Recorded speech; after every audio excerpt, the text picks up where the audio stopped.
Hey everyone, आप सभी का स्वागत है हमारे यूट्यूब चैनल में। तो जैसा कि हमने लास्ट एपिसोड में देखा था कि मोइन और सासुकी को छोड़ करके वहाँ से जो प्रिंस होता है वो निकल पड़ता है, क्योंकि तीनों ने वहाँ पे जम करके वो खाना खाया होता है जिसके अंदर ब्लैक मैजिक किया होता है, और उस खाने की वजह से ही इन तीनों की अब स्पिरिचुअल एनर्जी को एब्जॉर्ब कर लिया जाता है। इसलिए प्रिंस का ये कहना होता है कि बिना स्पिरिचुअल एनर्जी से हम उस सेलेस्टियल किंग से नहीं फाइट कर पाएंगे। हमें अपनी जान को इस तरह से किसी रिस्क में नहीं डालना चाहिए, क्योंकि हमारे हेडमास्टर जियांग ने भी हमें यही समझाया है।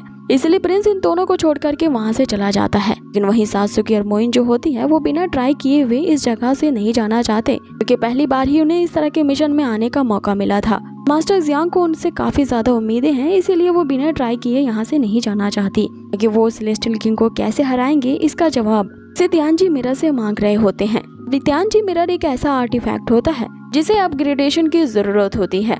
इसी के लिए ये इस साइरन आइलैंड में आए थे, लेकिन अभी भी उस तियानजी मिरर में कुछ ऐसी प्रॉब्लम होती है। जब मोइन उस तियानजी मिरर का यूज करते हुए उससे सवाल पूछता था, से निकलती हुई बिजली सीधा जियांग के ऊपर पड़ती थी। आगे यहीं से एपिसोड की शुरुआत होती है, जहां हम देखते हैं कि मोइन उसी मैजिकल मिरर से मदद मांग रहा होता है कि उस सेलेस्टियल किंग को कैसे हराया जाए, जिसके पास एक एल्डर आता है जो कि पैवेलियन मास्टर यांग होता है। अब आगे जियांग उसे कहता है कि मुझे ये बात पता है कि किस तरह से सेलेस्टियल किंग ह्यूमन वर्ल्ड में आना चाहते हैं और अपना कब्जा करना चाहते हैं, और उसी का साथ देने के लिए तियांदु अलायन ने उसे कोलैबोरेशन कर ली थी। ये बात उसे पहले से ही मालूम है, इसलिए उस सेलेस्टियन क्लैन वालों से जीतने के लिए जियांग ने पहले से ही एक प्लान बना लिया है, और अपने अलग अलग डिसाइपल्स की तीन ग्रुप में उसने अलग अलग जगहों पे भेजा है, और वे लोग अभी उसी के प्लान के मुताबिक ही काम कर रहे हैं। अब यहाँ पे जो पैवेलियन मास्टर यांग होता है वो सारी बातें सुन तो रहा होता है और जियांग को इस बारे में कहता है कि ये तो काफी एक मास्टर प्लान है। लेकिन वही दूसरी तरफ हम देखते हैं कि उस तियानजी मिरर से निकलने वाले जो बिजली के झटके होते हैं लगातार यहाँ जियांग के ऊपर पड़ते हैं, जिससे उसकी हालत और भी ज्यादा खराब होते जा रही थी। उसकी एक आंख में धब्बा होता है, फिर दूसरी आंख में धब्बा होता है, धीरे धीरे ऐसा करते करते उसके पूरे शरीर पे ही काले धब्बे पड़ जाते हैं। इधर दूसरी तरफ मोइन भी इतनी सारी बिजली के झटकों को आवाहन दे करके काफी थक चुका था, और वो सोच रहा होता है इतनी बिजली के झटके से वो सेलेस्टियल किंग तो हार ही जाएगा। उसे क्या पता होता है कि एक्चुअल में ये बिजली के झटके जियांग को लग रहे होते हैं। अब आगे यहाँ सीन कट होता है और हमें उन्हीं दोनों बंदों को दिखाया जाता है जिनके ऊपर पूरी तरह से उस खाने का नशा चढ़ चुका था, और वो उसे बिना रुके खा ही जा रहे होते हैं कि तभी सासुकी वहाँ पे आती है, उन्हें ये ब्लैक मैजिक वाला फूड खाने से मना करती है। आगे वो उन दोनों से कहती है कि तुम्हें झूठ बोला गया है, ये कोई असली खाना नहीं बल्कि फेक फूड है, और जिस गॉड ने तुम्हें ये फेक फूड दिया है और उसकी तुम पूजा कर रहे हो, उसी ने ही इस फूड को तुम्हें खिला करके तुम्हारी सारी स्पिरिचुअल एनर्जी को वो तुमसे छीन लेगा और तुम्हें अपना गुलाम बना लेगा। जिसपे वो दोनों से कहते हैं कि ऐसा होना पॉसिबल ही नहीं है, तुम्हें जरूर कोई गलतफहमी हुई है, क्योंकि हम ये खाना तो कई सालों से खा रहे हैं और हमारे अंदर तो कोई भी स्पिरिचुअल एनर्जी की कमी महसूस नहीं हुई। आगे वो भी उसे बैठ करके वही खाना खाने को कहते हैं, जिसपे सासुकी उन दोनों को रोकते हुए इस पूरे खाने को ही आग लगा देती है, और ये बताती है कि अगर ये असली खाना होता तो ये जल जाता। ये कोई असली खाना नहीं बल्कि फेक फूड है, इसके कारण ये आग भी इसे जला नहीं पा रही है। लेकिन अब बहुत देर हो चुकी थी ये समझने के लिए, वे दोनों पहले से ही सेलेस्टियल किंग के गुलाम बन चुके थे, क्योंकि अब उनकी आंखें पूरी तरह से बदल चुकी थी। आगे वे दोनों सासुकी से कहते हैं कि लड़की तुम बहुत कुछ जान चुकी हो, इसीलिए अब तुम्हारा मरना ही बेहतर होगा। आगे वे दोनों जो होते हैं सासुकी को एक पोल से बांध देते हैं, उसे कहीं ले जा रहे होते हैं, जिसपे सासुकी उनसे पूछती है आखिर तुम दोनों मुझे कहाँ ले जा रहे हो, जिसपे वे दोनों एक साथ ही कहते हैं कि थोड़ा इंतजार करो, जिस जगह पे हम जा रहे हैं थोड़ी देर में ही पहुँच जाएंगे। जिसपे सासुकी उससे कहती है कि किस तरह के बेवकूफ आखिर तुम दोनों हो, ऑफ कोर्स वहाँ जाने के बाद तो मुझे पता चल ही जाएगा कि किस जगह पे पहुँचे हैं। आगे वो दोनों उससे पूछ रहे होते हैं कि लगता है लड़की तुम्हें हम दोनों से डर लग रहा है, जिसपे सासुकी उससे कहती है कि आखिर तुम दोनों मेरे साथ क्या करने वाले हो, जिसपे फिर से ये दोनों एक साथ कहते हैं कि जब हम तुम्हारे साथ वो करेंगे तो तुम्हें पता चल ही जाएगा।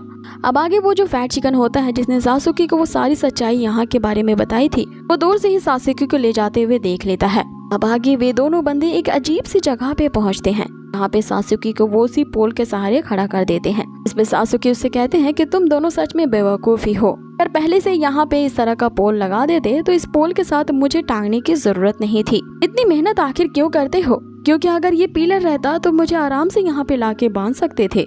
जिसपे वो दोनों बंदे फिर से एक साथ कहते हैं कि अरे हाँ ये तो बिल्कुल सही कह रही है। आगे वे उससे कहते हैं कि हम तुम्हें यहाँ पे किसी तरह के रिचुअल को परफॉर्म करने लाए हैं। अब उनके ऐसा कहते ही वही सेलेस्टियल किंग की अवतार बॉडी वहाँ पे अवेयर होती है, जो कि काफी विशालकाय होती है और यही celestial king Kings of God है। आगे वो आते ही सासुकी से कहता है कि ये सारे जो विलेजर्स हैं ये सारे मेरे गुलाम बन चुके हैं और इन विलेजर्स की तुम क्या ही मदद करोगे जो पहले ही मेरे गुलाम बन चुके हैं, और थोड़ी देर में तुम भी इन्हीं की तरह ही हो जाओगी जो सिर्फ मेरे ऑर्डर्स को ही फॉलो करोगी। और इस रिचुअल को जो हम तुम्हारे साथ परफॉर्म करेंगे इसमें तुम्हें जरा भी पेन का एहसास नहीं होगा, इसीलिए चिंता मत करो, जल्द ही जल्द तुम अपनी कॉन्सिक्वेंसेस को खो दोगी और रिलैक्स हो जाओगी।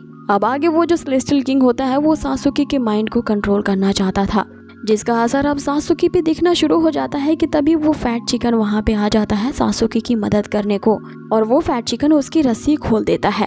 अब जब तक वो ऐसा कर रहा होता है उस सेलेस्टियल किंग का प्रवचन अभी भी चालू था। यहाँ सासुकी जैसे ही उन रस्सियों से आजाद होती है वो ये सोचते हुए भागने लगती है कि भले ही अभी मेरे अंदर कोई भी स्पिरिचुअल एनर्जी बाकी नहीं है, लेकिन मेरे पास ये 2 पैर तो हैं जिनकी मदद से मैं यहाँ से तेजी से दौड़ के भाग सकती हूँ। वैसा वो सोच ही रही होती है कि तभी उसके पैर लड़खड़ाते हैं और वो वहीं गिर जाती है और फिर ये सोचने लगती है कि बिना अपनी स्पिरिचुअल पावर के मेरे लिए दौड़ना भी काफी बेकार गया। अब आगे वो सेलेस्टियल किंग उस पे अपना रिचुअल परफॉर्म करने वाला होता है और उसके माइंड पे हावी होने वाला होता है कि तभी हम देखते हैं कि वहाँ पे प्रिंस की एंट्री होती है, जो कि अपने छोटे से ड्रैगन पे होता है। वो सासुकी को वहाँ से उठा लेता है और वे दोनों उस सेलेस्टियल किंग के चंगुल से बच जाते हैं। अब आगे सासुकी प्रिंस से पूछती है कि तुम तो यहाँ से चले गए थे तो वापस क्यों आए हो, जिसपे प्रिंस उससे कहता है कि तुम दोनों जिस बगावत से उस सेलेस्टियल किंग को मारने के लिए आगे बढ़ रहे थे, मुझे पूरा यकीन था कि अपने आप को तुम दोनों ही खतरे में डाल लोगे, इसीलिए मैं तुम दोनों को यहाँ बचाने के लिए आया हूँ। आगे वो मोइन के बारे में पूछता है कि वो कहाँ पे है। अब जहाँ पे बिजली कड़क रही होती है सासुकी उसे वहाँ पे ले जाती है, क्योंकि ये मोइन और सासुकी का ही प्लान था। वो लोग उस त्यांजी मिरर की मदद से यहाँ पे एक थंडर टर्बुलेंस क्रिएट करेंगे, क्योंकि वो जो सेलेस्टियल किंग यानी कि किंग ऑफ गॉड्स जो है वो सबसे ज्यादा थंडर से डरता है और उसे हराने का बस एक यही उपाय है। अब आगे ये दोनों मोइन को बचाने के लिए पहुंचते हैं, जो कि पहले से ही बेहोश पड़ा होता है। अब ये दोनों उसे उठाने की कोशिश करते हैं और यहाँ मोइन पे पहले ही बिजली के झटकों ने असर कर दिया था, जिससे वो कुछ और ही बड़बड़ा रहा होता है कि तभी आसमान से बहुत तेज बिजली गिरने वाली होती है और ये तीनों वहाँ से बच के भागने की कोशिश करते हैं। इनका पीछा करने के लिए वही सेलेस्टियल किंग वहाँ पे आ जाता है और फिर वो सेलेस्टियल किंग जो होता है यहाँ पे प्रिंस के ड्रैगन को ही रोक लेता है, जिसपे वो ड्रैगन और वे तीनों ही जमीन पे गिर जाते हैं। अब आगे वो सेलेस्टियल किंग यहाँ पे इन तीनों को अपना प्रवचन देते हुए अपना शिकार बना पाता। वो उस थंडर टर्बुलेंस को सह नहीं पाता और उसकी स्पिरिचुअल एनर्जी वाली जो बड़ी से अवतार होती है वो वहाँ पे डिस्ट्रॉय हो जाती है। लेकिन वे बिजली के झटके यहीं पे नहीं रुकते, लगातार वो बिजली के झटके जमीन पे गिरने लगते हैं। इससे पहले कि प्रिंस मोइन और यहाँ सासुकी पे वो बिजली के झटके गिर पाते, हम उस फैट चिकन को देखते हैं, जो कि यहाँ पे अपने आप को सेक्रीफाइस कर देता है और उन बिजली के झटकों को अपने ऊपर ले लेता है। अब आगे वो जो फैट चिकन होता है एक बड़े से पीकॉक बर्ड में चेंज हो जाता है और सारी की सारी थंडर टर्बुलेंस को अपने ऊपर ले लेता है कि इन तीनों को प्रोटेक्ट कर सके। लेकिन अपने बलिदान की वजह से वो फैट चिकन वहीं पे मारा जाता है। अब वो भी फैट चिकन जो होता है वो भी हवा में डिसअपेयर हो जाता है, जिसकी वजह से सासुकी यहाँ काफी ज्यादा हार्ट ब्रोकन हो जाती है कि उन तीनों को बचाने के लिए इस फैट चिकन ने अपनी कुर्बानी दे दी। अब सुबह होता है और इन तीनों की आंखें खुलती है। प्रिंस यहाँ मोइन को बताता है कि किंग ऑफ गॉड्स जो था वो मारा गया है, लेकिन सासुकी का जो फैट चिकन था वो भी हमें प्रोटेक्ट करने के लिए अपने आप को उसने खत्म कर दिया है। अब आगे ये तीनों उसी बर्ड के बलिदान को याद कर रहे होते हैं कि उन्हें आसमान में वही कोशू बीड्स दिखता है। अब यही वो कोशू बीड है जिसके लिए ये इस थायराइन आइलैंड पे आए थे। अब ये जो कोशू बीड होता है वो उसी सेलेस्टियल किंग के बॉडी में छुपा हुआ था और उसके मरते ही ये बाहर रिलीज हो जाता है।